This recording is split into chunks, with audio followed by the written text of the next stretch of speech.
మాకు కొన్ని చూస్తే నవ్వొస్తున్నది. నిన్న రేవంత్ రెడ్డి గారు మాట్లాడుతున్నారు, ఇక్కడనే పక్కన రేవంత్ రెడ్డి మాట్లాడుతున్నాడు, ఇక్కడ మనకు బీజేపీకి ఏదో సంబంధం ఉందని అడ్డగోలు మాటలు మాట్లాడుతున్నాడు. బీజేపీకి సంబంధం ఉన్నది ఎవరికో అందరికీ తెలుసు. నీకు కాంగ్రెస్తోనున్నది ఫేక్ సంబంధం, నీకు బీజేపీతోనున్నది పేగు బంధం, అందరికీ తెలుసు. అది తెలియదని రేవంత్ రెడ్డి గారు అనుకుంటా ఉన్నారు. ఇంకా చాలా నికృష్టంగా మాట్లాడిండు. నిన్న కుటుంబ విలువల గురించి మాట్లాడుతున్నాడు. ఈయన బతుకున్నప్పుడు పిల్లనిచ్చిన మామ జైపాల్ రెడ్డి గారిని బండబూతులు తిట్టిండు రేవంత్ రెడ్డి. ఇవాళ ఆయన కుటుంబం గురించి మాట్లాడుతున్నాడు. ఇక సెటిల్మెంట్లు చేసేటోడు కూడా సెంటిమెంట్ గురించి మాట్లాడబట్టి ఏం చెప్పాలి మీకు నేను. సెటిల్మెంట్లు చేసుకొని బతికే బ్లాక్ మెయిలరు సెంటిమెంట్ గురించి మాట్లాడుతూ ఉన్నాడు. అందుకే నేను మిమ్మల్ని కోరేది, కాంగ్రెస్కు బుద్ధి చెప్తేనే 4 కోట్ల మంది తెలంగాణ ప్రజలకు లాభం అవుతుంది. ఆయన నాకు తెలియక అడుగుతా, ముఖ్యమంత్రి అంటే ఆయన వస్తే ప్రజలు ఏం ఆశిస్తారు, ఏం చెప్తాడు మా కోసం, కొత్త ఏదైనా పథకం చెప్తాడా, ఏమైనా మంచి మాటలు చెప్తాడా అని చూస్తారు. కానీ రేవంత్ రెడ్డి గారు ఏం మాట్లాడుతున్నారు, లాగుల తొండలు వదులుతా, నేను మీ గుడ్లు మీకు గోటీలు ఆడతా, పేగులు తీసుకొని మెడలేసుకుంటా, బోటి కొట్టిటోను నువ్వేమన్నా పేగులు మెడలేసుకుంటా, నాకు అర్థం కాదు. పేగులు మెడలేసుకుంటా గివా ఒక ముఖ్యమంత్రి మాట్లాడే మాటలు. ఇంకొక మాట మీరు ఆలోచించండి, కేసీఆర్ గారు ఉన్నప్పుడు ఎట్లుండే తెలంగాణ, ఇవాళ ఎట్లయింది. ప్రతి రంగంలో తెలంగాణ నెంబర్ 1 ఉంటుండే భారతదేశంలో. జిఎస్టీ పెరుగుదలలో, సంపద పెరుగుదలలో, పర్ క్యాపిటా పవర్ కన్సంప్షన్లో నంబర్ 1 తెలంగాణ కేసీఆర్ నాయకత్వంలో. ఇవాళ ఏంది, ఆఖరి స్థానానికి వెళ్ళిపోయినాం.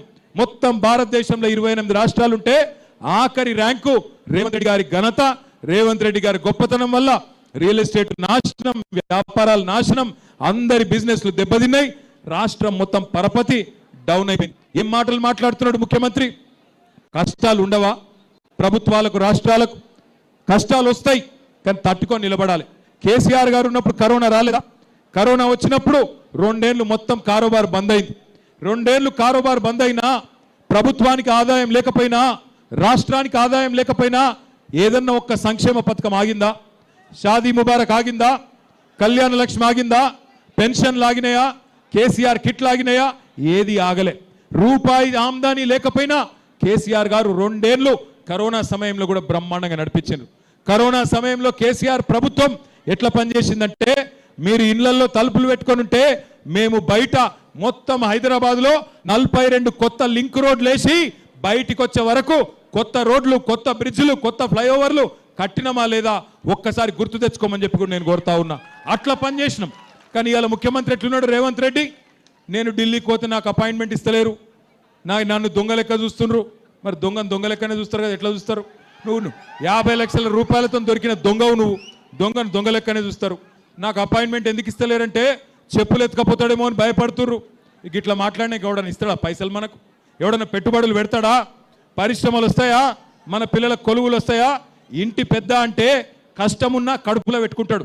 కేసీఆర్ గారు నడిపియలే. ఈ రాష్ట్రంలో కరెంటు సమస్య ఉండే, నడిపియలే కేసీఆర్. కరెంటు సమస్య పరిష్కారం చేసిండా లేదా కేసీఆర్ గారు? అది వరకు జనరేటర్లు ఇన్వర్టర్లు ఉండేనా లేకుండానా? కేసీఆర్ రాకముందు మంచి ఇళ్ళకి బాధ ఉండేనా లేకుండానా? కేసీఆర్ గారు వచ్చినాక సమస్య పరిష్కారం చేసిండు కదా. మరి నీకేమైంది? ఇవాళ 2 ఏళ్ళైంది రేవంత్ రెడ్డి గారు వచ్చి. రేవంత్ రెడ్డి ప్రభుత్వం వచ్చినాక మళ్ళా కరెంటు కష్టాలు స్టార్ట్ అయినాయా లేవా? కరెంటు కోతలు చాలా అయినాయా లేవా? అయినాయా కాలేదా? మళ్ళా కరెంటు కోతలు చాలా అయినాయి. నీళ్ళు ఇయ్యనికి రాదు, ఉన్న గురుకుల పాఠశాలలు నడపనికి రాదు. आपके बच्चों के तालीम के वास्ते केसीआर साहब ने आला से आला तालीम आपके बच्चों को देने के लिए 204 स्कूल तश्कील किया उन्होंने. और उसमें हमारे माइनॉरिटी बच्चे ही नहीं, एससी एसटी बीसी अंदरी कोसम 1022 గురుకుల పాఠశాలలు పెట్టిండు కేసీఆర్ గారు. ఇలా గురుకుల పాఠశాలలు కూడా నడిపొస్తలేదు రేవంత్ రెడ్డి గారికి. అక్కడ పిల్లలకు బువ్వ కూడా పెట్టొస్తలేదు. మరి ఏం చూసి ఓటేయాలి కాంగ్రెస్కు? ఇన్ని బంద్ చేసినందుక, హైదరాబాద్ను గబ్బు లేపినందుక, మొత్తం రియల్ ఎస్టేట్ను పండబెట్టినందుక, అందరి కారోబార్లు ఖతం చేసినందుక ఎందుకు ఓటేయాలి? ఆలోచించండి. 11 తారీఖు నాడు దయచేసి మీరు ఓట్లకు రండి. ఎందుకంటే మీరు ఓట్లు లేకపోతే రేవంత్ రెడ్డి ప్లానింగ్ చేస్తున్నాడంట, దొంగ ఓట్లు వేయించే ప్లాన్ చేస్తున్నాడు. మీరు ఓట్లకు రాకపోతే మీ ఓటు వేరే ఓటు వేస్తాడు. అందుకే ఓట్లకు రండి. వచ్చి పెద్ద ఎత్తున ఏ గుర్తు కొట్టేయాలి? అక్కడ నిల్చున్న అక్కలు చెప్పాలి నాకు. ఏ గుర్తు కొట్టేయాలి మనం? కారు గుర్తేనా? పక్కానా? 100%? సునీత గారు పక్కా గెలుస్తున్నారా? అనుమానం ఏం లేదా?